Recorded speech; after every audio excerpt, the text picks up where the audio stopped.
Hello and welcome to everyone. Thank you all so much for joining us. We want to welcome you today to a very exciting discussion that we are going to have today entitled Black Children and Adventist Education. Does it matter? Black children and Adventist education, does it matter? We have assembled a wonderful cast of panelists today, and they're going to share what I hope and I believe is going to be a blessing. It's going to bless your life to help you to understand, to help all of us understand what God is doing in these educational spaces where we have these children in Black Adventist schools, in our Adventist schools. So again, we welcome all of you. I am Trevor Kinlock, Pastor Trevor Kinlock, the pastor of the Metropolitan Seventh-day Adventist Church. Our constituent school that we have is called George E. Peters Seventh-day Adventist School. And so I am a supporter and a diehard supporter. My children are in this school, and many of us have experiences in this wonderful school. So we're glad that you all joined us this afternoon. And we're going to go ahead and just introduce each one of our distinguished panelists today. First of all, we want to start off with our home and school leader at Metropolitan Church, and that is none other than Erica Swan. Erica, we are glad to have her on. Did you just want to say hello, Erica? Hi, good afternoon and happy Sabbath. I'm happy to be here. All right, wonderful. Thank you. Great to have. We have Erica working double duty. She's been working all morning. Today has been Education Day. So Erica, we're glad that you're on to be a part of this discussion. We also have Mrs. Marva McIntosh, was also our distinguished speaker for our Education Day today and did a phenomenal job.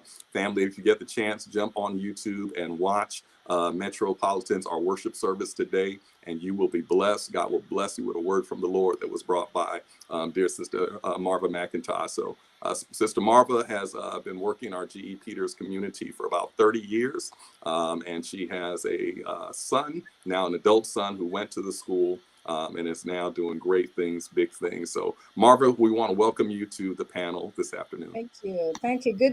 Good to be here. All right. Thank Wonderful. you. We also have with us a bishop, man of God, Pastor Wayne Hosten, the pastor of the Glenridge Seventh-day Adventist Church here in Glenridge, Maryland. Pastor Hosten is not only the pastor, he's been pastoring there for the last couple of years, I think probably the last 2 or 3 years now. A lovely family and 2 blessed boys. You just told me one of your boys is at Pine Forge now, and that had my head spinning, but his youngest son is at G.E. Peters. So Pastor Hosten, welcome. It is great to be here. I already feel like my IQ has increased just being on the panel, and looking forward to it. So let's go. Excellent, excellent. Finally, not last but not least, the Bible says the last shall be first.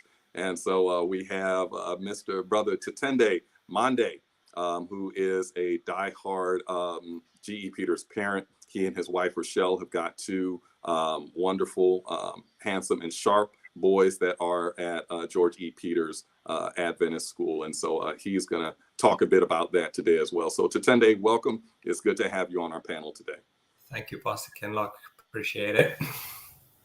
All right, wonderful. Well, listen, let's get into it. And I'm very eager to hear, because each of you has got a unique lens and perspective and experience with Adventist education. And that's what we're talking about. I was reading in the Harvard Gazette just a story about the impact of the pandemic and what the pandemic has done for education and for schools all around the nation and certainly all around the world, and how disruptive it has been, and how the pandemic has helped to just kind of place a spotlight on educational inequality and the disparities that between communities, some communities that are able to have resources and kind of weather the storm, and others that actually were without. And of course, race and class, play a big factor in this, and how Black and brown and indigenous students were predominantly and disproportionately disadvantaged by the pandemic. Many of their parents being essential workers, and so students having to try to figure out education at home alone and navigate technology, some not having the technology. So we've had all of these very disruptive experiences with the pandemic. And I think I want to start out with you, Erica. Can you just talk to us a bit, first of all, just about your experience at GE Peters as a student and then now as a parent? Okay, so yes, I am an part of the alumni of GE Peters, actually part of the first graduating kindergarten class. So it's there from GE Peters' inception. So when I think of GE Peters, I think of community.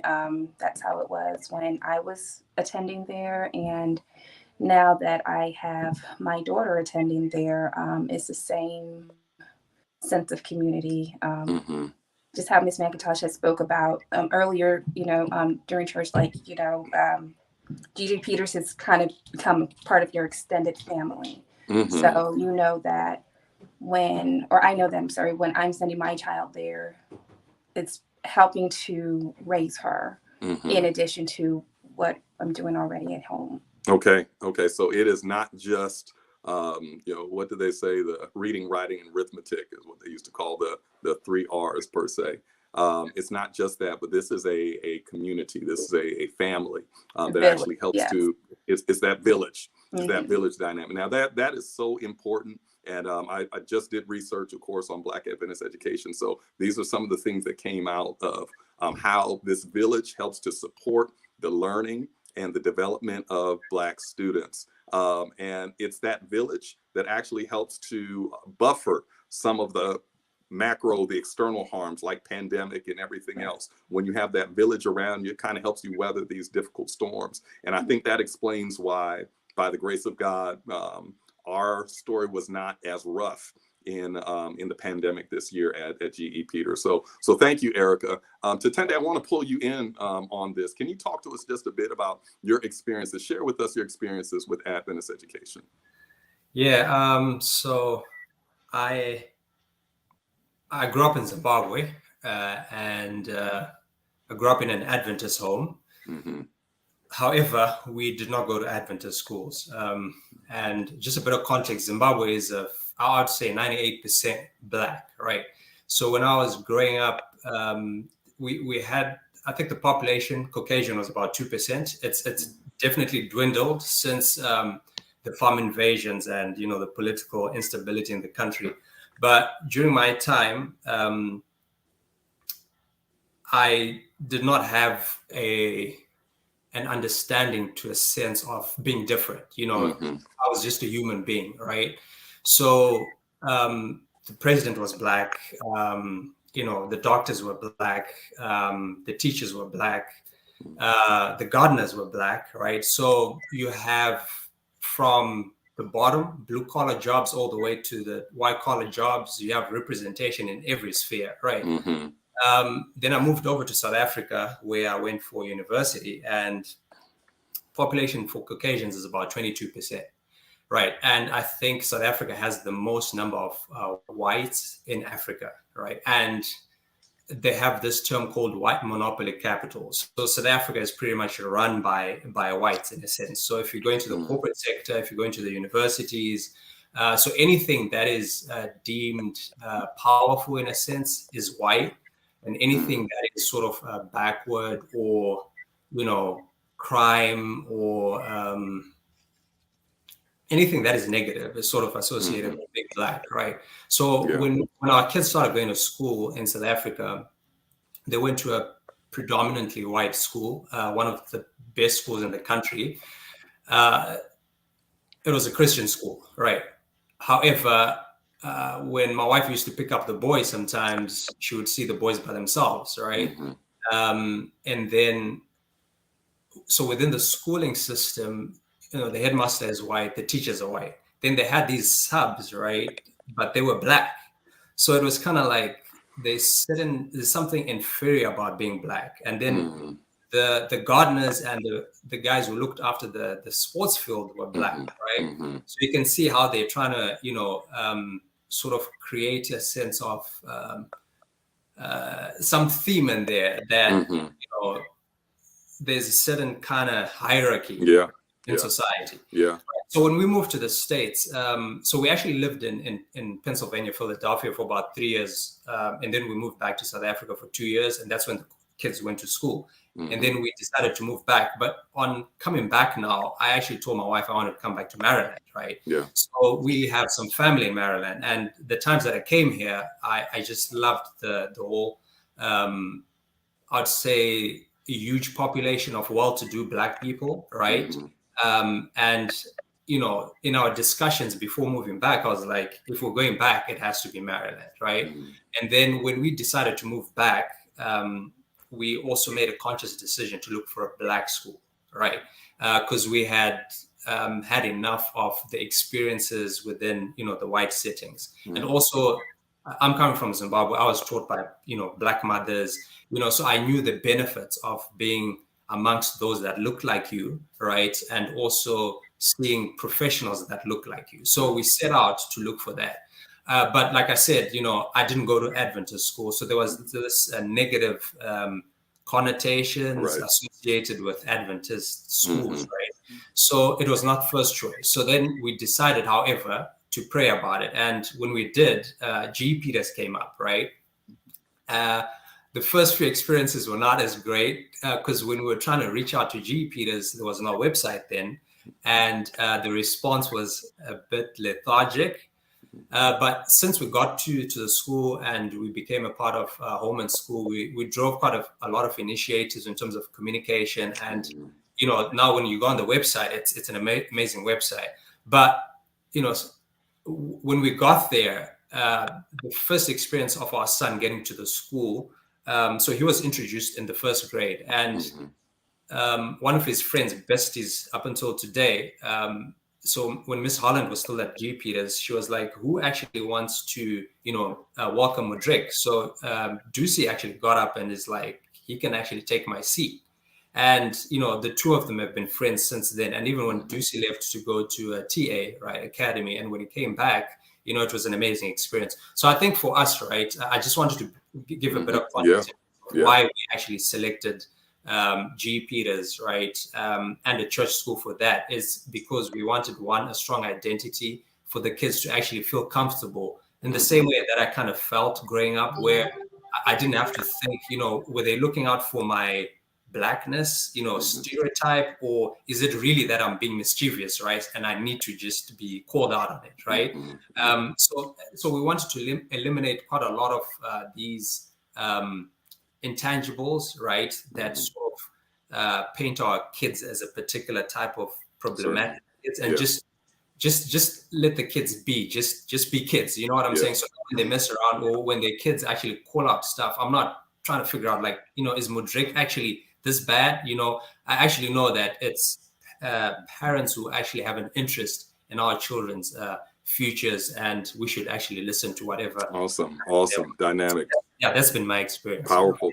Thank you, Tutende. So we've heard with Erica, community, G. Peters being that community. Tutende, we heard with you, identity, and it being a place where your children could not only identify, but they could develop a healthy identity or self-concept, and not be subject to some of these other hierarchies of privilege or inequality or stereotypes that say that we can or can't do certain things. So thank you, identity, community. Pastor Hosten, let's bring you in on this. Talk to us a bit just about your experiences with Adventist Education.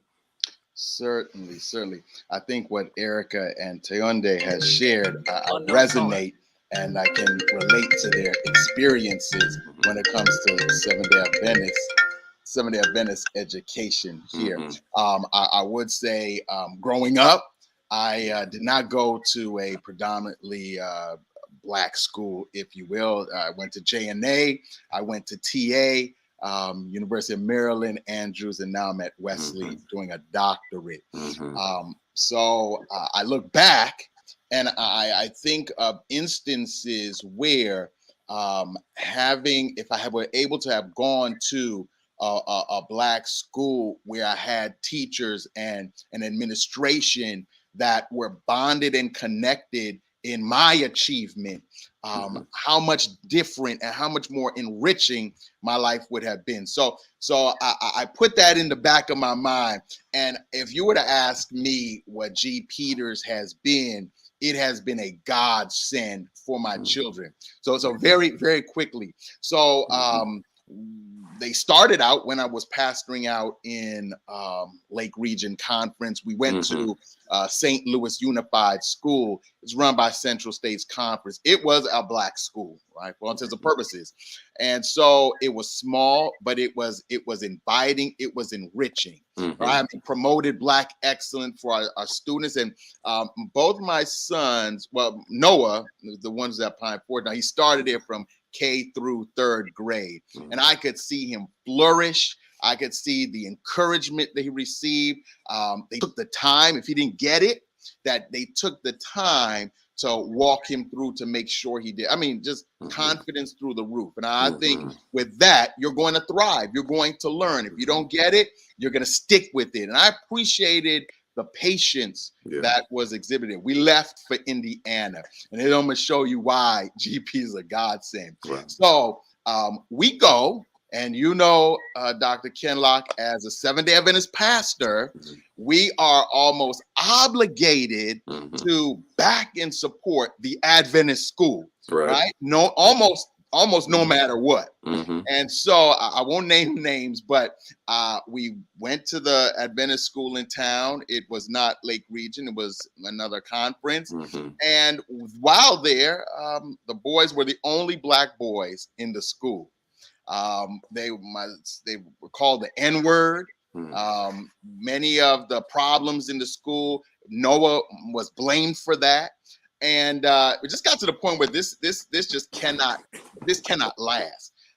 Even Isaiah received some racial slurs. So you can just imagine, this is the environment. Adventist, mind you, but what is it doing for our Black boys? And I think that it's very important for us to, really come clean and realize that in the end, just because it's Adventist, it's not okay. It's not enough to hide behind that facade of Adventism to the detriment of our Black children. Right. And so I used to come and visit, my parents here, and every time I drive up to Metro, I'm saying, man, my heart would sink when I see G. Peters, because I was like, oh God, please open up a door so that my boys can come here, because they need it so much. I'm telling you, man, prayer works. Thank you, Lord. Because obviously they were able to come. They thrived. They loved the environment. They felt appreciated, cared for, and pushed to excellence. And long-lasting friends. I believe even Tuende's son Madrick is my son Isaiah's friend. So you begin to see that, man, look, there's no perfect school, but trust me, from where I've come from, I mean, every day I'm in G. Peters, I'm winning. My children are winning. So I think the takeaway for me is that we need to see that, especially at a time when folk may be questioning the importance of Black schools, they are more necessary than ever. And I can obviously attest to that. So yeah, G. Peters has been a godsend. Thank you, Pastor. Thank you, Pastor, for sharing that experience. That's so meaningful. And I just saw the head nods, and I hope that people who are listening right now, they've experienced or had similar experiences as well to what you're saying, and can attest to the harms and the dangers of having our kids in certain spaces. We wish we were in heaven. We wish we were in a harmonious space and everybody would just love each other and treat our children as the human beings that they are. But unfortunately, that's not the reality. And because it's not, we need some safe spaces for our kids.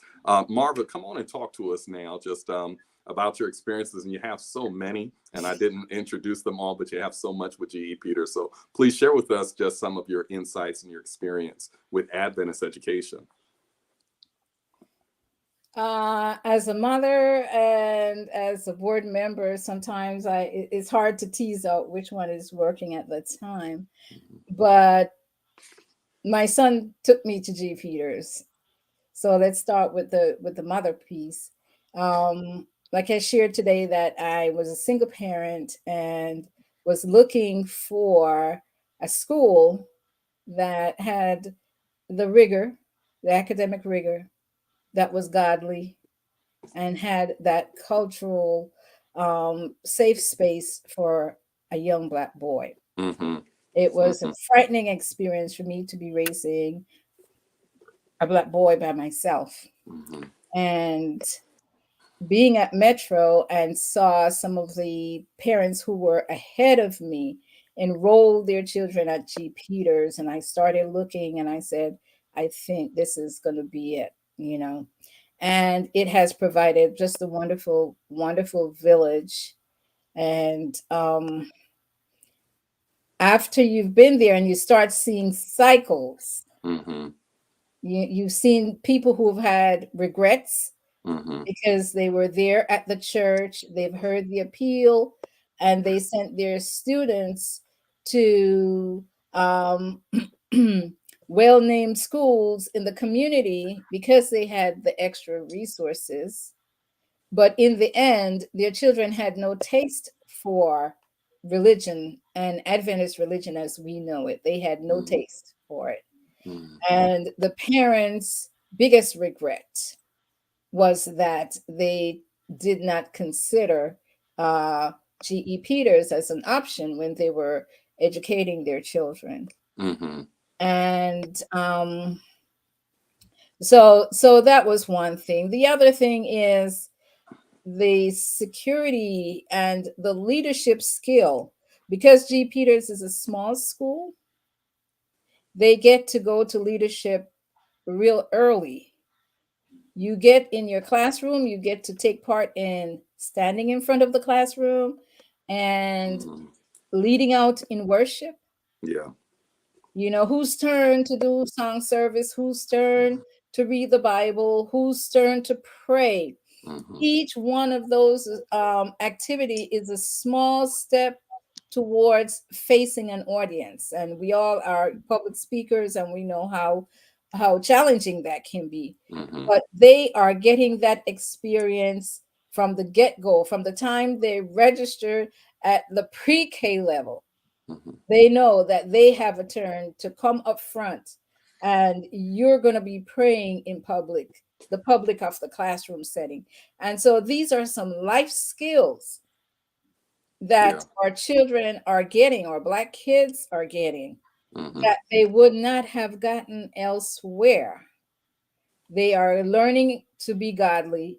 They Mm-hmm. are learning to be leaders in a godly setting that is also supportive of who they are. You know, they don't have to stop and question who you are, but you are in this godly environment that is extremely supportive. And Yeah. even my coworkers, I worked for DC Public Schools, and when they hear about Juwanza, and they would ask me, you know, do you think my child would fit in? And there are a couple coworkers I've referred to G. Peters, and their experience was just awesome. Mm. You know, they enrolled in G. Peters, and they were just because prior to that, there's one particular friend I had. The child was going to a different school almost every semester. And I said to her, well, have you considered G. Peters? And she said, yes, let me try it. And I said, let me tell you, you are going into Miss James' class. Just do whatever she said. Mm-hmm. Don't question her. Just do whatever she said, because in the long run, Mm-hmm. it's going to turn out okay. Mm-hmm. You know, so the first day she came, she's like, oh my gosh, my son went to school and he had a blue sock and a black sock. And she said, oh no, this won't work. I said, don't complain. I told you. Just do what she said. I said, you're gonna quiver over socks? Yeah. A blue sock in Miss James' Right. class is never going to work. Never No. going to fly. No. You're gonna quiver over sock. And you know, what happened was when he went to she was dropping him off early with Pop-Tarts. And when he got to school, he met Grandma Charles for preschool. For preschool. And when he got there, Grandma Charles said, boy, what you got for for breakfast. And don't bring that popcorn. I'll bring you breakfast tomorrow. Grandma Charles brought him a bowl of porridge. And every morning he had some porridge.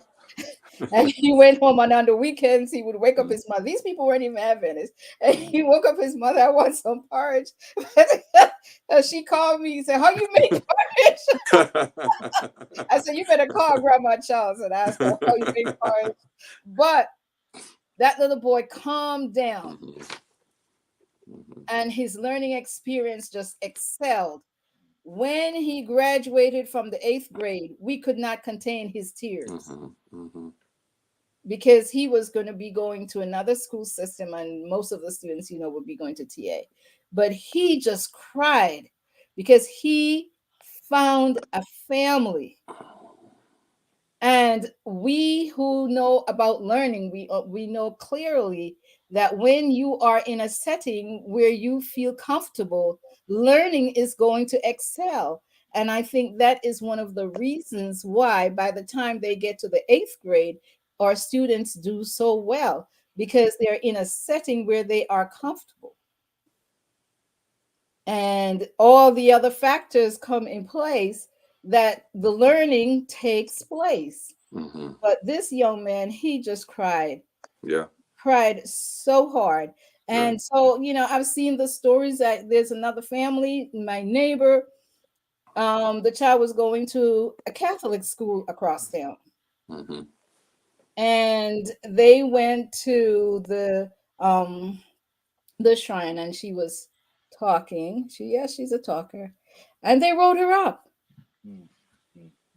They wrote her up. Everything. They wrote her up. And the mother asked me one day, she needed to have a conference with the teachers and the principal. And she asked me to come with her as a support. And every teacher, they had a stack this thick of write-ups on this child. The child had stopped eating. She had a nervous stomach. Every morning going into school, her stomach was nervous. And she went to school, and everything she did was a problem. And she got written up. And when I went to the table and I sat down and I said, as a Christian school, I can't believe that you have this much negative information about the student. And here we are at the end of the semester, and you're just bringing it to the attention of the parents. I can't believe that you did that. Everybody turned red, to the point where the principal got up, left us in the room, and told us when we leave to turn off the light. Wow. And on our way back, we were parked at G. Peters. And on our way back, I said, have you considered G. Peters? And she was so distraught. She said, you think they'll take her? I said, I could talk with the principal and see what we could do. We talked with the principal, and she was enrolled in school the following semester. The mother paid up for she paid up for the entire semester. She was so happy. Sure. At registration, Mr. James went up, and this is how the village worked. Mr. James went up to her and said, I know you play the violin. We have a wonderful Christmas program, and we want you to play the violin at the Christmas program. She went home to the mom and said, geez, they are inviting me to play the violin. I've never been invited to play the violin at the previous school. And she started at G. Peters, and her grades started climbing. And one day her mother, and oh, Mom, I aced this, I aced that. And the mother said, well, we need a little humility around here now. She started eating breakfast. Wow. Amazing. Yes, she started eating breakfast, and she stayed there until she graduated. And they just have a deep appreciation. She graduated, she went to TA, and this family was not an Adventist. Look at that. Look at that. Eventually she was baptized, and she went to TA, and she went to YU. So Marva, I want to just touch on what you said right there, because what you brought out is what so much of the research says, which is that our kids in traditional schools are disproportionately penalized. They're disproportionately punished, disciplined, suspended, all of these different things. And of course, when you're suspended, you certainly can't learn. No. You're not going to be in school to get that. So you now are falling further and further behind. But it's amazing to see how just the change in the management style and how you approach and deal with the child can actually bring out the best in them. And as you said, that was the experience of that child and that family when they shifted them from one space to another space that was much more affirming for them. So Marva and the rest of the panel, I'm going to ask you this question. And Marva has the benefit of experience and wisdom. She's been able to see this. So I'm going to ask her the question in a different way. But I want to ask all of our parents, our current parents right now, what impact do you hope for the school, for GE Peters to have on your child? What impact, what long-term impact do you hope to, if you can look at your child in 10, 15 years, what impact can you hope to trace back to the foundation that they received at GE Peters? Erica, I'm going to start with you, and then I'll take it around to Tende and Pastor Hosten. And Erica, while you're thinking, I'll just give you a second. I want to welcome our other panelists and distinguished guests here with us. He is our conference superintendent, Mr. John Alberty. He's looking pretty dapper today, so we can clap it up for our superintendent. It's good to have him in the building. Good to have him in the panel today. So Mr. Alberty, we are just having a great discussion on Adventist education. Panelists have just been sharing their experiences with Adventist education. So I'm asking that question now, Erica, and I want to turn it over to you. What impact do you hope that GE Peters will have on your daughter?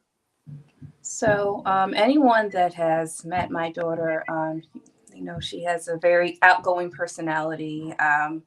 She is very much outspoken, and her attending GE Peters is kind of helped to foster this time, because other people may see it as, maybe, she's a little too outspoken, but it's like, okay, well, let's have her, participate in Christmas program. Let's have her participate, let's have her in speaking parts and so forth. So I'm hoping that 10, 15 years from now, the encouragement, the skills that she's learned, even the friendships that she's fostering now, that this is something that's long lasting for her, that she can look back at her experience at GE Peters and have, great things to say, prayerfully the school is still here. And, if, let me see if she's done, well, maybe a little bit past 10, 15 years, but, once she has her children, it's the same thing where, I want to bring them to the school that I went to, that my grandmother went to, and so forth. So, yeah. Okay. Thank you, Erica. To Tende, same question. What impact do you hope the school would have on your? Yeah, that's a very difficult question, and I think, like you said, for Marva, I think it's easier because in hindsight you can look back, right? But I think for me, I'd speak to the negative vibes, negative connotations the Adventist schooling system has in the world, right? Especially from where I'm coming from in Zimbabwe, right? So hence, I didn't go to Adventist school because my parents didn't want to compromise my education, right? Because it has the sense of it being a second tier system and not as great as. Right. So I went to a Protestant for my, I think you guys would call it middle school, and then for high school I went to a Catholic school, right? So in my country, the Catholic schools are great, so the experience is totally different. And I mean, obviously it's because the country is Black, right? So the stuff we're talking about here, in terms of our kids experiencing at GE Peters, right? That's the stuff we experienced at any school, regardless of religion, right? Sect, that is, right? So I think for me, when I look back home, right, I didn't want the kids to be exposed to that type of system because I felt it might be unfair to prepare them for the future, right? So I think that question, I would say, I want my kids, when they look back, right, to actually say that GE Peters was the best foundation they could have actually opted, that their parents opted for, like when they consider the alternatives, I want them to still feel like their parents actually did the best decision, because sometimes you look back as a child, right, as an adult, and you're like, maybe if my parents had sort of taken a different trajectory, things could have happened differently, right? So I want my kids to actually feel. And the other thing is being Adventist as well, because there's a lot of don'ts, right? So amongst friends, you kind of seem queer, a little bit weird, because you got all these, you got to eat this type of food, you don't eat that, or you worship on Sabbath. That's or, right. You're not supposed to watch certain kind of movies, so you are not cool, growing up, right? But that's totally different with G. Peters. So I don't know if it's a bad cool that's happening now, but to be honest, I don't feel like my kids feel any less being at G. Peters when they compare themselves with their friends. Like if we go visiting to South Africa, right, or we go visiting anywhere else in the world, right, I don't see them carrying this whole like they don't know what's out there, or they don't know what's hip, right? So I think the teachers have done a good job in terms of fostering coolness in a sense that's applicable to a Christian environment, So when I listen to Mudrik, and Isaiah in 6th grade, right, and the things that they do in the class, we couldn't do that stuff growing up because it was a little bit stretched. It felt like you sort of not become an Adventist, but the way the teachers introduced certain subject matter that was taboo back in the day, and within the guise of Christianity and godliness, right? I feel like the kids, will love the environment that they grew up in. And I'll let you know, I mean, my kids, if it were up to them, it's TA, right? If it were up to them, especially Mudrik, it's all the way up until Oakwood, right? So it's so I think already it's sort of cementing that indelible presence in his life in terms of so there's no difference being at home and at school, which is important, right? Because you want whatever we're teaching at home to be consistent with what's being taught at school. Because now if there's disparity, right, then your kids start getting confused. So how come at home we're allowed to do certain things and we're not? So it's like you're sort of setting them up for a double standard, what do you call it, a double life, right? So when you're with certain people, you show them this part of yourself. When you're with these people, so I love that there's that consistency between home and school, and So Tunde, you just said something powerful right there, and I want to zoom in on it. Mudrik, what grade is he in right now? 6th grade. He's in 6th grade, and he already knows what college he wants to go to. I don't want that to be lost on anyone, because that is a part of the benefit of the system of Adventist education, and in particular, the system of Black Adventist education. We're talking about our context right now, is that kids are able to track within the system with their peers, and they are able to excel academically, to secondary education, to post-secondary education, and beyond, into a professional life. And they get that from early, where they actually understand. I didn't know what Oakwood was at age. What age did you say he is now? He's what is he, 12, going on 13? I mean, this actually happened earlier anyway. I probably heard of Oakwood by then. I did hear of Oakwood, but that was nowhere in my mind that I was going to go to a school like that. So I think it is important that our kids begin thinking about higher education early. And that is also one of the intangible benefits of being in this space, as they begin to learn what their future is and what the track is for their future. Before you go on, Trevor, right? So the good thing is, right, because you're talking about Blackness, right?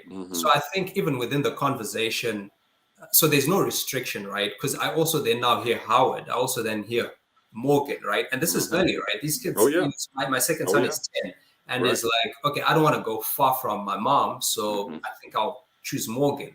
They do know about UM, right? And it's just stone's throw away from the school, but the preference is already there is excellence within ourselves, so why not? Absolutely. But I think what is important is they see their capacity to be successful in these spaces because of their success where they are now. So it's almost like a given, like, of course, I'm going to go to the next level because I can do it. So Pastor Wayne, I want to bring you in. So 10 years from now, 15 years, what do you hope to be the long-term impact for your boys of Adventist Education of G.E. Peters? Then I want to ask our superintendent and Sister Marva the question just a little bit differently. Sure. Just to go on to Wendy's point that he made, I too, I think it's awesome that here in 5th and 6th grade, they are already looking forward. They have already mapped out not only attending college, but then now if they attend, they're going to complete it, and that can't be minimized. Yeah. Just in looking at preparing for this, there's an American University economics professor, and his name is Seth Gershenson. And they did a study a couple years ago when they took a look at the racial lenses of the color teacher expectation. So to make it plain, how a white teacher would view the student and the black teacher would view the student. Yeah. And so white teachers were like 40% less likely to predict that their black students would complete high school, and even 30% less to believe that they would graduate from a 4-year college program.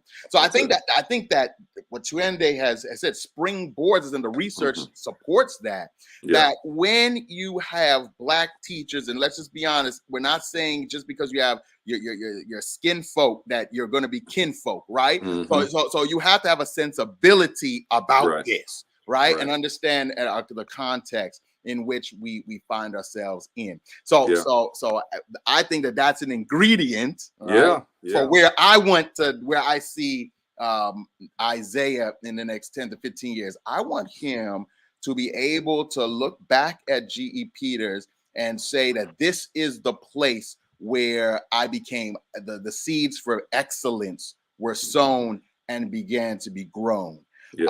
He is, and I appreciate Erica sharing, just the insights on her child. He is very curious. He has amazing leadership skills. I'm not just saying it because I'm a dad, but I think people can attest to that. And I believe that is a huge part of what's being developed now in G.E. Peters, right? So I look forward to him being stretched. All right. So I want them to earn those A's. And so I'd expect the teachers to continue to do their best to break out the excellence out from him and not merely just go along to get along, challenge him. That's right. And then also within the context of his friendships, to be able to gain the emotional quotient that's so needed, the EQ, which is, I joked a little earlier about coming on here with the IQ, but really it's EQ, how we relate to one another, that really is the currency of the times. So I'm looking for Isaiah to gain all of that. And then here it is. Once that's done, I want him to brag about G. Peters. I want him to be an advocate for G. Peters.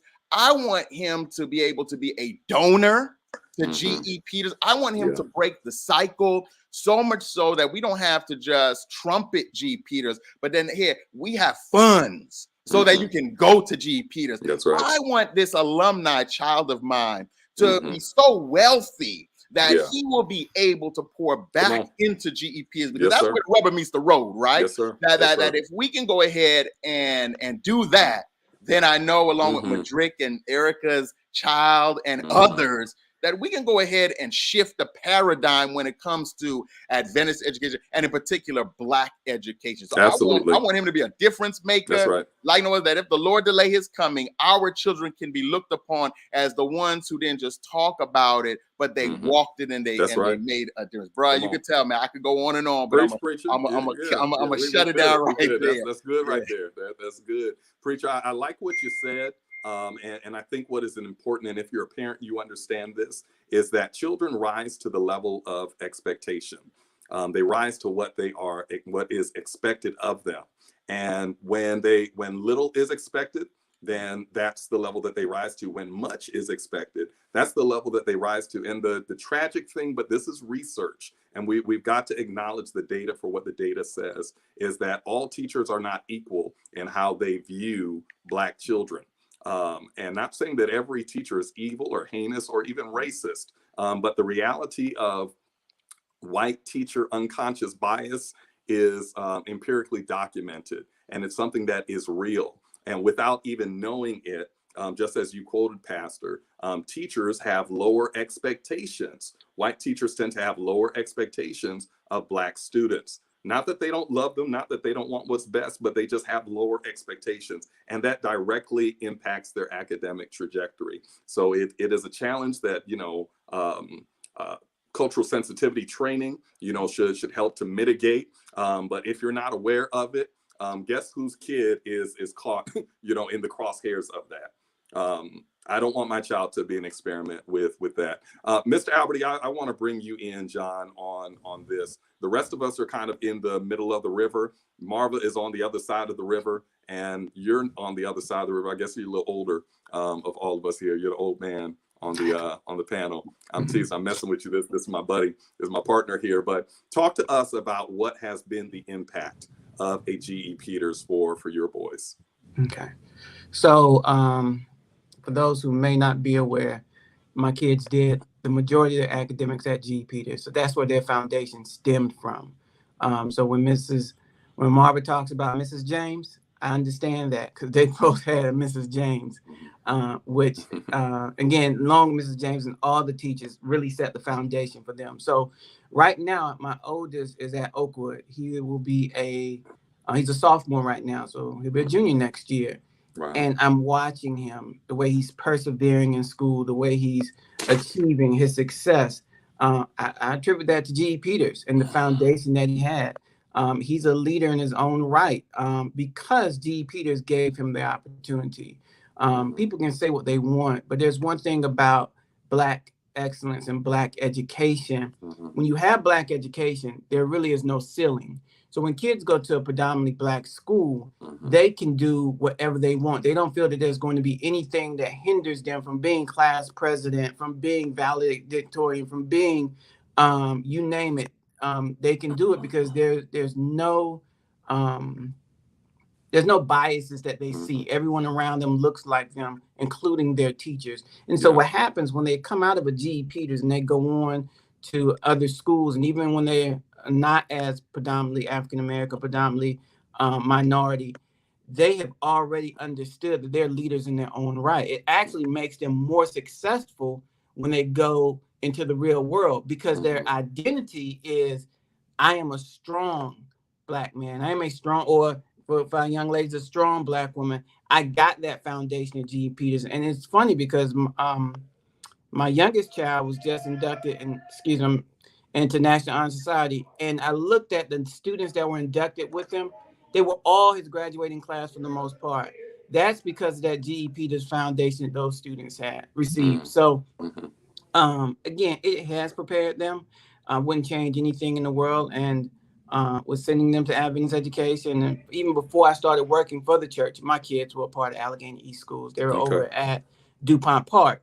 So I truly believe in Adventist Education and what it has to offer. And I really believe in Black education and what it has to offer. Certainly. All right. So you spoke to the academic preparation as you talked about your son being a part of the National Junior Honor Society and the academic foundation coming from their GE Peters experience.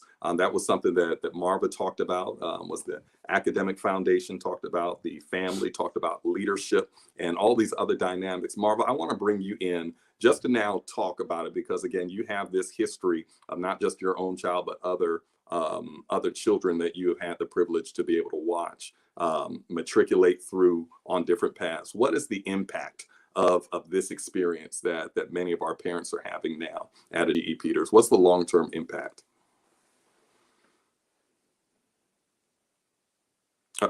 Go ahead and take yourself off mute, Marva.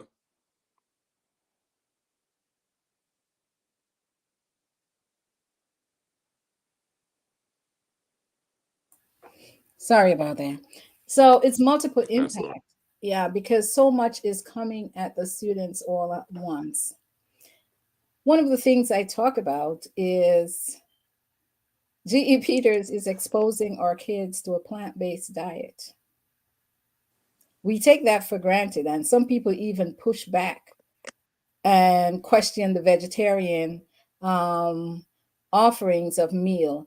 But everyone in the world now recognize how important, The benefit. whether or not you practice it, it And that's is something. important.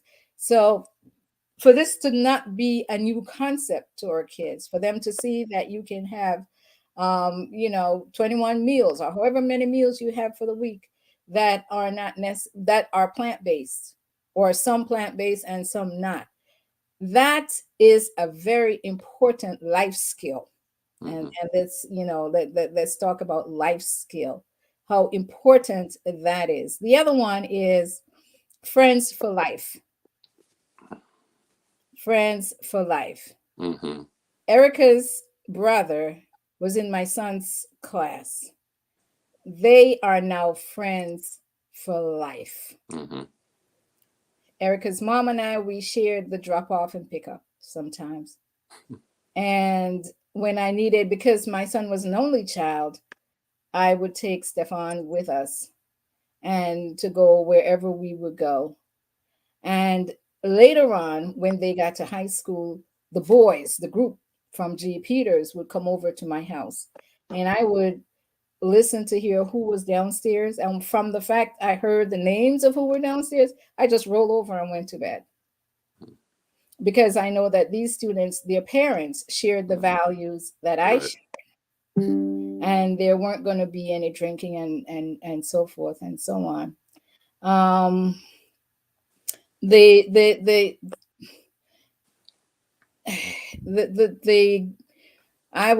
thinking about the police culture and our students. There are one or two who made poor decisions, but as a group, I think the students coming out of G. Peters and the boys in particular, they have been supported in a manner where they understand how important it is to make the best decisions in life, because there are consequences for the other decisions. And I think they have been staying on this path of trying to make good decisions, and that has kept them as a group. And there's always the outliers in any group, but has kept them as a group to move forward. As an educator, one thing that I know is that when you transition, people fall between the in the gap during transition time. From 8th grade to 9th grade, if you're not fully prepared, you're going to fall between the cracks. With G. Peters students, it just seemed like a seamless experience. When Juwanza was at G. Peters, I would tell my coworkers, I already know where he's going to college, the same experience that you guys had. And when he went off to college one day, she came to me and she said, when you told me, when Juwanza was in G. Peters and you told me you knew where he was going to college, I thought that was so strange, because we're accustomed during the 12th grade year to go and visit 5, 6, 7, 8, 9 schools. I never visited any school because it was a given, So having that plan, that long-term plan for the education, is so helpful, because it keeps the students from slipping between the cracks. Thank you, Marva. That crack is serious. So many kids fall between the cracks and never get out. Right. And it abort their educational experience. But because we had that long-term plan, these students were able to move along in a steady fashion. That's right. My wife, Carlene, is an early childhood educator. And so she's educated me over the years on just the importance of transitions and making sure that children transition well through every stage. And you're saying that's one of the benefits of being in a system like this, is it helps the transitions to be smoother than they might be in other contexts. Thank you. So there's so much that I've gleaned just listening to you all. I've learned about the benefit of the community, G. Peters being a community for your children, the benefit of building healthy self-concept and identity. We've talked about the other benefits of it being a place of safety and belonging, a place of leadership development for our students, a place of academic rigor, and a place where they are a family and they can transition well to the next stage of their academic preparation. So those are the areas of strength. I would like you all to reflect with me, where are some of the areas of challenge? Where are some of the areas that need to be built up, just in your view?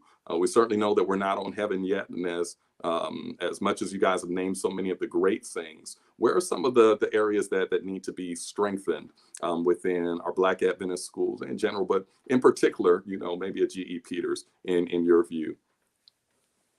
Pastor, I'm gonna start with you, and then to Tende.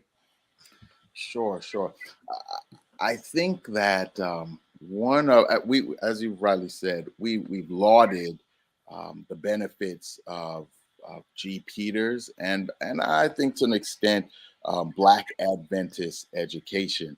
I think from what I have experienced in particular with Adventist education is so you're going to have students who are high flyers. You're going to have students who get it. Maybe they're just gifted that way, but then you're going to have students who are not, that for whatever reason it is, if it's behavioral, and you're going to want to look into the cause for that. Maybe it's just from their experiences, and what I have seen and learned, and it's really, I won't say break my heart, but it's concerning, is how do we provide services to those who may need remedial help? I think that's it. So we may go ahead and Superintendent Alberty and others can correct me here, but we may go ahead and make use of the state of Maryland resources that they provide, right, with Prince George's County, and providing, if it's reading, remedial help, math, etc. I would just like to see if we could not continue to strengthen that within our context, right? And I know that's not easy, because financial resources are there, as well as just perhaps the willingness. I know throughout the years, folk have volunteered their time, and that's great, but you're going to need that kind of expertise to go ahead and meet that challenge. And I can share, I had an experience with this. We wanted to start a school. We went through an Adventist school back where I used to pastor, and it all fell into place. However, when it came time for some of my students from my church in East St. Louis to join, they had some challenges there, and because of that, unfortunately, they were a few of the only Black students there. There was no patience, there was no working with them, and so it was written off as a behavioral issue, and they were shipped out. Right. So I'm hoping that we don't fall to that. Can we get it to the point where we are equipped with in-house, within conference, to go ahead and to meet those needs, so that those students won't be left behind. God. So I'll keep it to that, because no, that's good. That's good, preacher. You zoned in on just a real key area, and I've heard this so many times over the years in pastoring and having Adventist schools, from parents who's, like you said, kids need a little bit more support in different areas, and could the school accommodate that? Now, I must say that I have seen in many respects where these families have come into our schools, and praise God for the gifts and the resources with our educators. It was like night and day. And I can remember some parents they came to me with tears, and they would testify, and they would say that it didn't work in this school and that school. They said my child couldn't learn, but just in the first couple of weeks of my child being here, we have seen our child grow. We have those testimonies here at GE Peters as well, with children that may have been on IEPs or had other needs, have been able to be supported, with extra help and assistance, and teachers and parents all partnering together, and those kids making a difference. However, like you said, there's still many kids out there that we need to do a better job of being able to support, to resource, and to educate. in our schools. And like you said, that takes money and it takes expertise. Ms. Alberty, this your area. Just to clarify again, not to cut you off, this by no means discounts the yeoman effort, the Herculean effort of our students, because I have seen that take place as well. I just think from a structural standpoint, if that can be done, oh man, it would be a tremendous blessing. It's big. It's big. And this is an area, that Mr. Alberty has some experience in and training in. So, John, would you just jump in there and kind of speak to what Wayne brought up? So Pastor Hosten, I agree with you. I remember there was this parent that wanted to send their child to G. Peters and reviewed the child's IEP, and we couldn't meet the child's needs. And it broke my heart because all she wanted to do was put her child at G. Peters. However, we knew that we didn't have the resources to do it. So you're correct in that. There's a lot that we can do. I mean, we have some of the best teachers I've ever worked with, and they know how to differentiate instruction, and they know how to support students that may have special needs. However, sometimes we need additional resources. And we've had kids come into G. Peters that, like Pastor Kinlock said, it didn't work out at other schools. They got G. Peters, and I've seen them graduate top of their class. Absolutely. Because of the work that the teachers put in and the accommodations that we made to make sure that they're successful. But I think it comes down to a couple of things. Because we don't receive federal dollars, we don't get to have that funding that would normally support those wraparound services that public schools will have, the speech pathologists, occupational therapists, the special ed teachers, so on and so forth. We do get some of the resources from the county, but again, we don't have those in-house services. I wish, and I'll say the superintendent, I wish there was a way that we could fund those additional services for our students. So that way a parent never has to sit across my desk or across the principal's desk and we have to say, we would love to take your child, but at this time, we can't meet their needs. Because the Bible is clear, all thy children shall be taught the Lord. Yeah. Not just the ones that don't have the IEPs, That's all right. thy children. And That's right. I think we still have some work to do in that area. I think one of the biggest things that we need to do, it's the way we fund our schools. So we look at a G. Peters, for example, and G. Peters right now has 3 churches that are supporting it. And what they're doing, they're providing that subsidy so parents can get a bit of a break and the school can be successful financially. However, imagine if every church in the Maryland, DC metropolitan area just gave a percentage to a G. Peters. Imagine what we could fund. It wouldn't even be a question about having those special needs services because we'll have the funding to do that. So I think, again, we still have some work to do in how we support our schools financially. And that's not taking any ownership. That's not, and I do want to point out, the conference is going above and beyond. The conference pays a large portion of subsidy as well to make sure we have those teachers. But still, I agree with you. Now, I think in reference, and please forgive me, I'm not at home. So if there's noise in the background, I'm at a conference. And okay, that's what you want us to believe. I'm messing with you. John is my buddy. But yeah. And I don't want to speak too long, but I would say this: perception is one of the areas we need to improve in. See, we have such an excellent product. However, like Mr. Monday said, sometimes people believe that it's not at a top tier product. But I would tell you, I remember walking through those doors at G. Peters, and first thing I did was I looked at those test scores, and I said, "This is amazing." It's amazing the way the students are performing. But people were kind of, I don't want to say downplaying it. It was almost as if I was trying to scream from the top of my lungs. Send your kids here. They do an excellent job. We have some of the best teachers. If you look at their Iowa scores, and it was like, well, okay, but I'm going to send my child to this Catholic school or to our cousin's school because we just assume that it's better. And it wasn't. And a lot of times they would do that and then come right back to G. Peters and say, you were right. The academics here are definitely on par and above. So I think it's that perception. And it's not just a G. Peters thing. Sometimes it can be a Black education thing. And we have to make sure that we're the ones that's at the forefront, who have kids there, who've had kids there, who are the alumni, who are the stakeholders saying, you don't want to miss out on sending your child here, your grandkids here, because academically. By the time they leave here, they're going to have such a strong foundation. They can go anywhere they want and be successful. Absolutely. Absolutely. Thank you, John. Tunde and Erica, I want to get you in here quickly. Challenges. Where are the areas of challenges? Where are the areas that can be strengthened? Yeah, I think personally the lack of male representation in the classroom, I think is a big one. Is a big issue. You know, because we're talking about boys, right? Yeah, and Right. it's palpable. You can see it, and because there's this. I can say this family setup that we have at the school, right? Some of the teachers were some of the kids' baby blessings. So it's just not a teacher now. It's family, right? You know, you talk about the community, right? So the relationships extend outside of the classroom.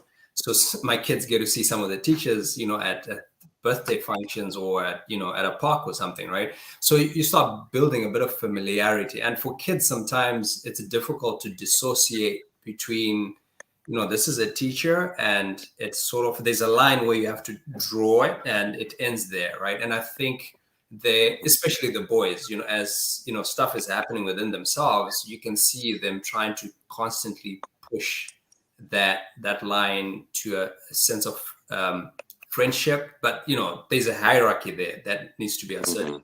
And I feel like the lack of male presence, you know, just a guy being there and just saying no, stop it, you know, Right. You know, women will probably do it Right. 3 times just to get the same response that, you know, the man might not even have to say anything, just being there, right?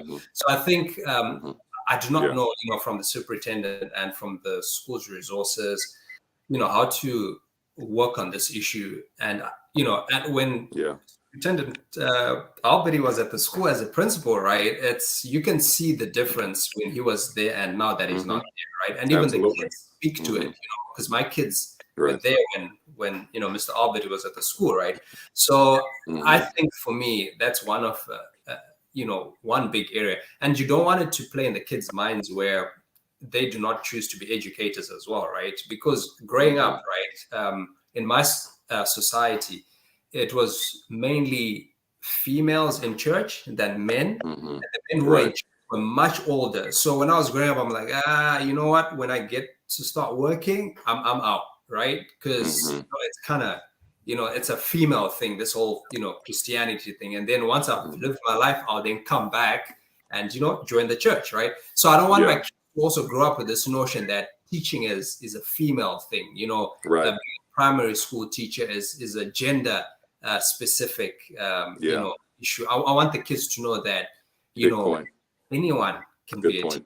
And yeah, and you know, and also a lot of the behavioral issues that we're having in the school undoubtedly, you know, go down to the lack of having, you know, male presence. Absolutely. Like well said, Tunde, and folk in the chat are commenting as well. They know the value of having a man in the building. I mean, I remember the churches that I've had schools in, the teachers would say, Pastor, just walk by the classroom. It makes a difference. Every time you're there, it makes a difference. And I didn't realize it until I walked by the classroom and I would hear the kids just straightening up and getting themselves together, and just the way that the boys would interact with me, that I realized the power of men being in the building. That was Mr. Alberty as principal when he was at G.E. Peters. He's there playing basketball with all the kids. He's got them in his office, all of those things. And that made a difference. That had real impact for the boys and certainly for the girls as well. So I think, Tunde, you honed in and you hit that. That's an area that we've got to figure out how to build that up. Erica, come on, weigh in. Where are some of those areas of challenge or strengthening as you see it? So I agree with everything that has been, I guess, mentioned earlier. Tunde, I do want to commend you for trying to create an initiative to encourage more fathers to come on campus. So, you know, recognize it as like, hey, what can we do as parents, as stakeholders to try to, you know, bring more of a fatherhood presence into the school. I want to say also teacher support. So again, COVID kind of threw all of us for a loop, and at the beginning of the school year, I had the opportunity to help out with uniform exchange. So I was inside the building, just, kind of there to collect uniforms, so forth. And this lasted up until the first week of school.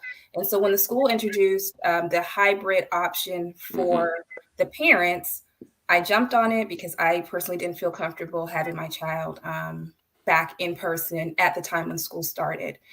I did not realize what that would look like for the teachers. So seeing her teacher walking with laptop in hand while also teaching, walking the other students, from one part of the school to the next. I want to commend the teachers because I don't know how they are able to manage so many different personalities and then to do it in person and online.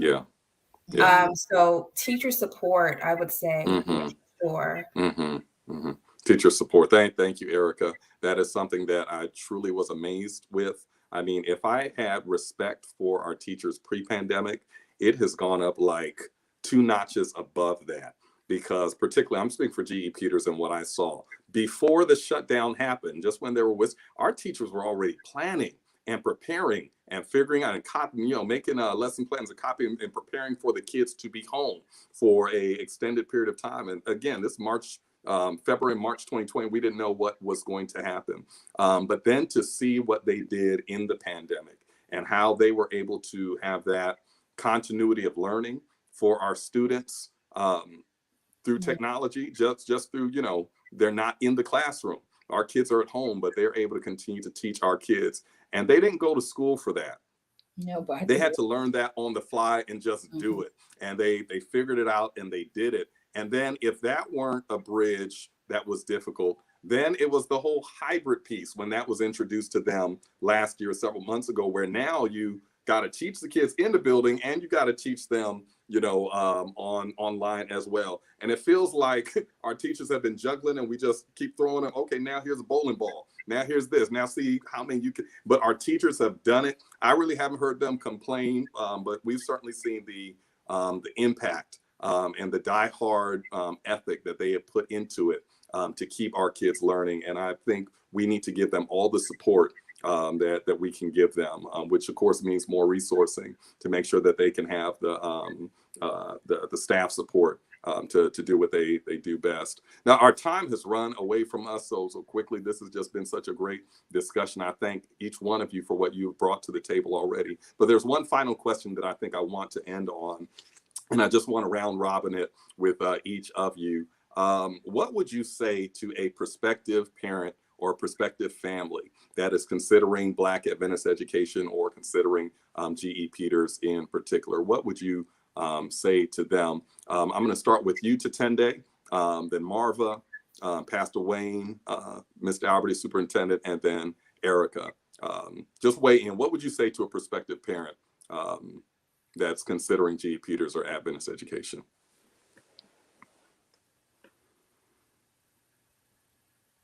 Go ahead, Tatende. We'll start with you. Yes. Okay. Thank you, Trevor. I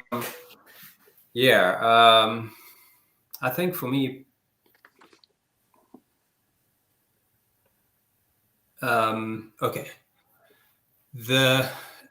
For me, the biggest issue is the consistency. Like I spoke about earlier, it's very critical, and GE Peters affords the identity of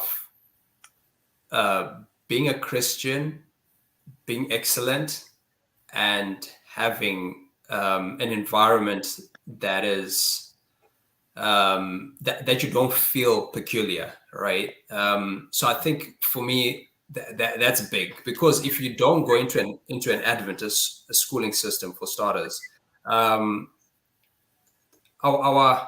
lifestyle is different, so that as a child, sometimes it's very difficult being in an environment that is more circular than religious, right? Because the experiences that the other kids bring are totally different from what you're experiencing at home. So you sort of feel less than, you sort of feel uncool, you don't have the confidence or the self-esteem, right? And I think, as an Adventist, it's important that you consider an Adventist school just on that basis alone. Now, once we've crossed that barrier, right, the next level for me being, color is real. It's not like we live in a colorless society, right? So the next thing, obviously, for the sake of affinity and intimacy, right? I've seen my kids in different schooling environments. They tend to make friends very easily because they've lived in different parts of the world, right?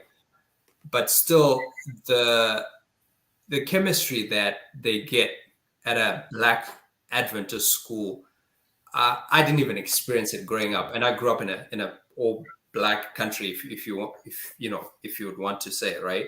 But when I look at my kids and the camaraderie that they've built at G. Peters, right? I don't think they would get that anywhere. And so for me, I would say, especially for Black boys, given the context of the country as well, to build a strong, confident kid who doesn't feel any less because they look the way they look, and because they worship the way they do, and because they lead a particular lifestyle. I would say the foundations of these children's schooling has to be at a Black Adventist school. You're setting them up for success. What you do after, G. Peters, I think you've sort of equipped them with all the entire arsenal that you need to actually, attack that. So that, that's well said. Yeah. Well said. Thank you, Tatende. Marva, how would you speak? What would you say to a prospective parent? To a prospective parent, say, for example, a parent coming from my church, I would say to them, it's worth it. It's going to cost you as a parent, more so out of your energy level than your pocket level, but it's worth it. The sacrifice is worth it. The drop off, the pickups that private school parents have to endure is hard. It's a real thing. But in the end, it is definitely worth it. G. Peters is a strong foundation school. And once you can make it through that, your child is going to be okay. So that's basically what I would say to someone coming from my church. And then I will always say, you have a church here that will support you. And Metropolitan has a history of supporting the parents. That's right. So you're not alone. You have a village with you, and we will walk this walk with you. That's right. That's right. Thank you, Marva. Well said. I had that conversation with the parent last week. So I echo that. We are very supportive to all of our parents, and we will help you out financially if that is a need or otherwise. That village is here. Pastor Wayne? Certainly. Let me just say again, thank you for just facilitating this conversation. I'm grateful to have been a part of it. There's no doubt that there are challenges in education, and that includes Adventism and Black, in particular Black Adventism. However, I would dare say that the challenges that we endure far outweigh the neglect. If we were to neglect engaging and sending our children to G. Peters and Black Adventist education.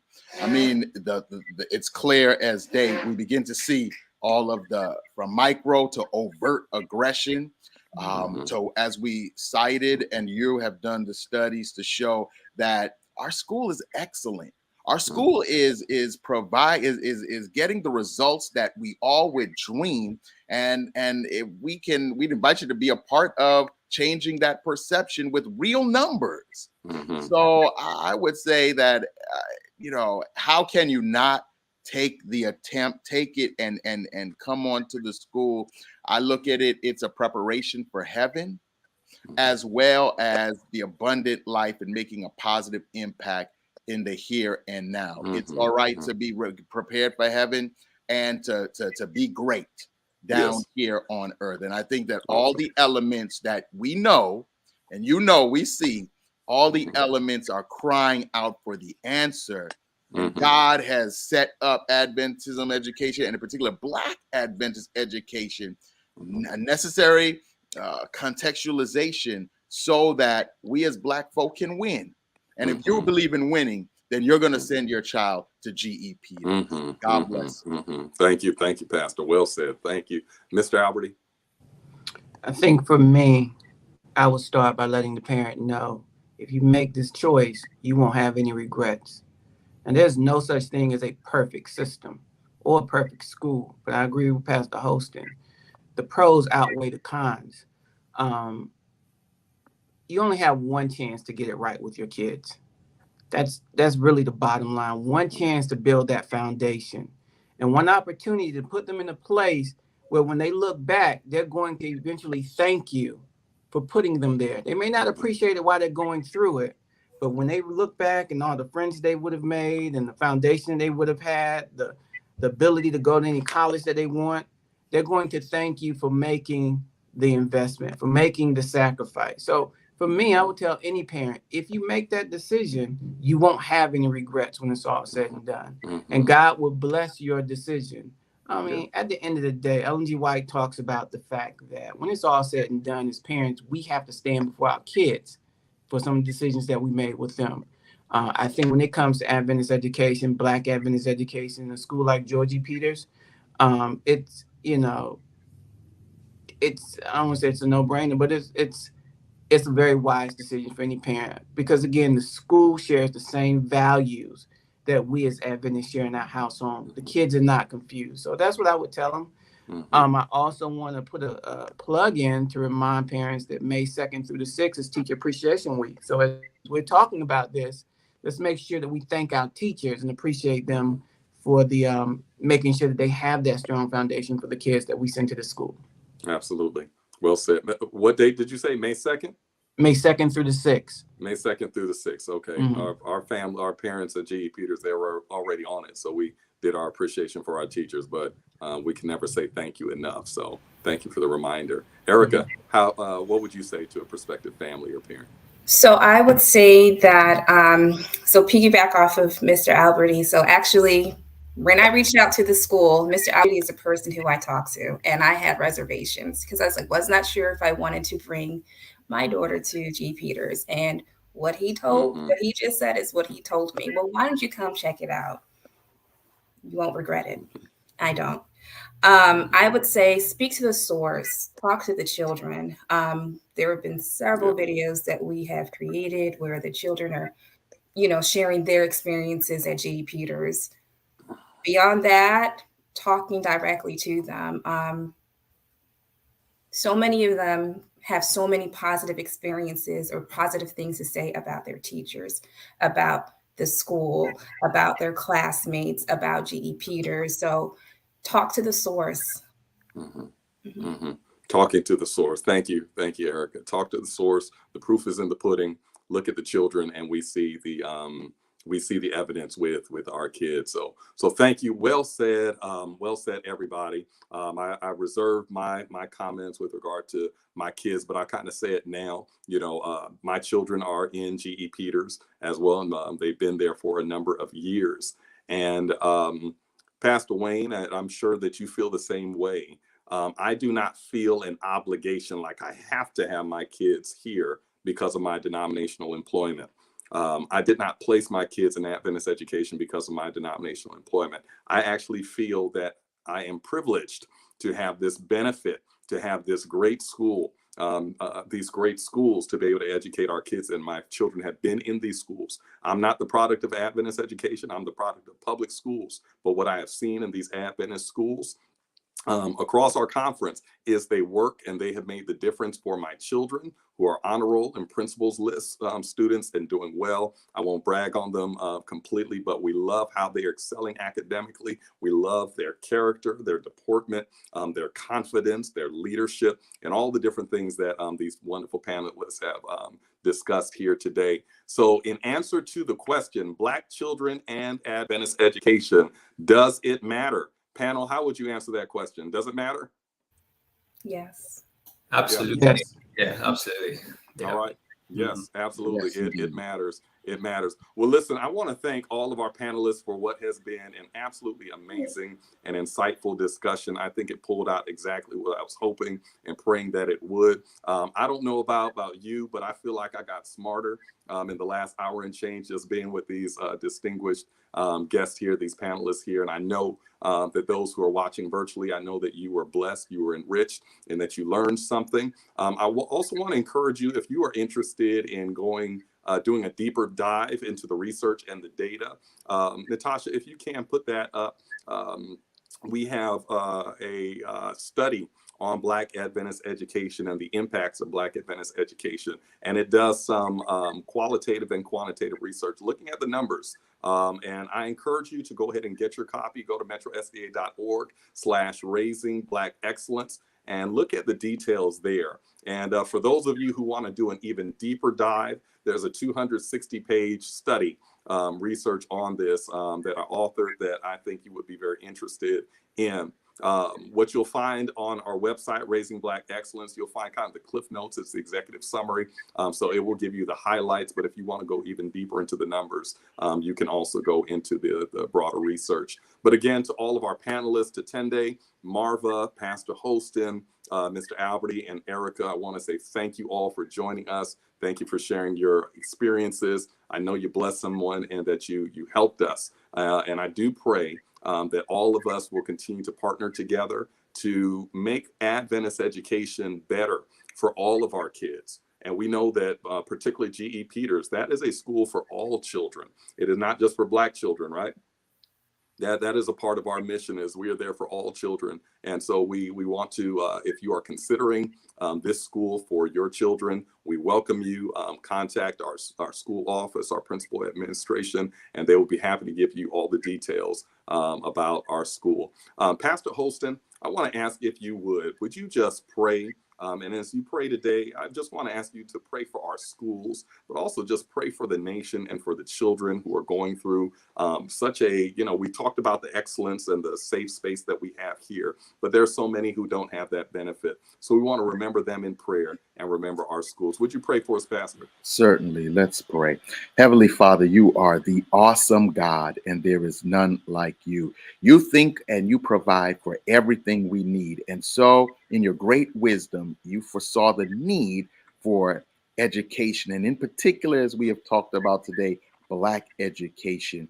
Dear Father, you know where we are. You realize that no matter where the boat has hit us, whether it was slavery or colonialism, we have all been impacted by white supremacy.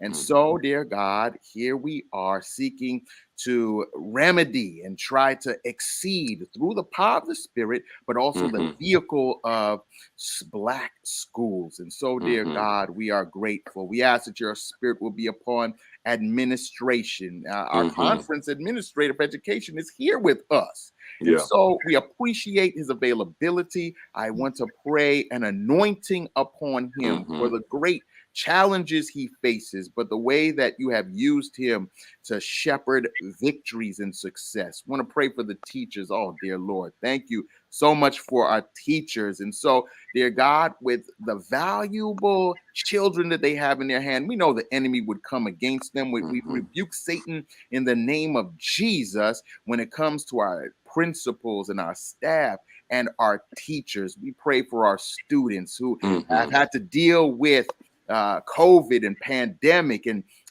other pandemics, dear God, that have been here, whether it be economic subjugation or marginalization, whether it be the low esteem of values placed upon their lives, dear God. There's so much, but dear God, with you, we can and shall overcome. And then as it was rightly stated, dear God, that there are so many across this nation who are trapped in dead and decaying schools, that, dear God, that they're in communities that seem to just have given up because, dear God, it's hard to focus on education when you're just trying to put bread on the table. And so I'm praying for them, dear God, that you can use those of us to not just sit back and wholly be consumed in our stuff, but that, dear God, as you have gifted us with this education and means, that we will use it to help folk and provide opportunities. Give us the mindsets for new ways of thinking, that paradigm shifts would come, that we would not always talk about lack, but that, dear God, you will give us plenty because you are the God of plenty. Yes, you so, are. dear Father, for everyone who has been in this panel, we ask a blessing upon them. Also, for Dr. Kinlock, dear God, thank you so much for the advocacy that you have allowed him to provide. And those watching, in particular, those prospective parents who aren't sure, who may have heard some things, dear God, I'm praying that you will push them on over into taking the step, because every great move happens with a step of faith. Dear God, we thank you and we love you. Bless us now as we continue on in the Sabbath. For we ask this in the name of Jesus. Yes, Lord. Amen and amen. Amen. Amen. Thank you to all of our panelists. Thank you all for joining us. Thank you to everyone out there who watched. We pray that you continue to subscribe. If you enjoyed this, share this with a friend, with some loved ones, with some family members, and we know that they will be blessed. Thank you for continuing to partner with us as we help to raise our kids to reach their excellence. God bless you, everybody. Have a good night.